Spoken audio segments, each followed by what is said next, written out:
Pasukan na sa isang linggo pero itinatayo pa rin ang gusali na gagamitin para sa senior high school sa Manuel Rojas High School sa Quezon City. Kaya ang 160 na enrollees nila para sa grade 11 sa isang gusali muna magkaklase kasama ang junior high school. At the start of school year 2016-2017, we are going to have 2 shifts.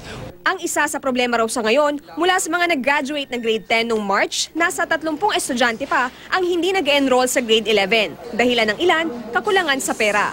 Ayon sa Department of Education o DepEd, nasa 1.8 million hanggang 1.9 million dapat ang bilang ng unang batch ng senior high school students sa ilalim ng K-12 program.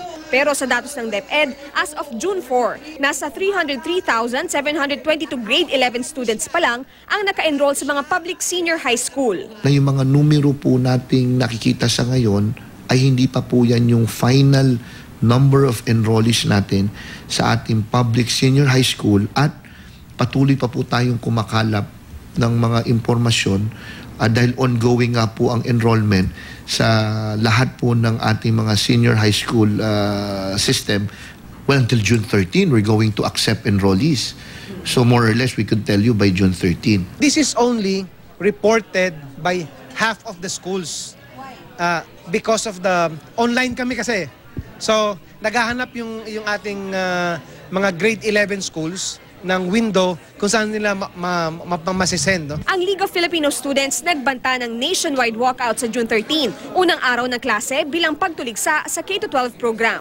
Halos 1 milyon pa rin yung mga kabataan, yung magda-drop out, partikular sa Maynila at saka sa Quezon City, hindi na matrack noong mga eskwelahan kung nasaan na yung kalahati noong mga estudyante. Sa kabila ng mga batikos, suportado ng incoming DepEd Secretary Leonor Briones ang K-12. You go to Europe, you go to the United States, our doctors, our engineers, our dentists, our teachers would usually be, even if you have an equivalent degree like a PhD or a certificate or what, would tend to be ranked lower than counterparts, primarily because they count the number of years. Victoria Tulad, Nakatutok, 24 Oras.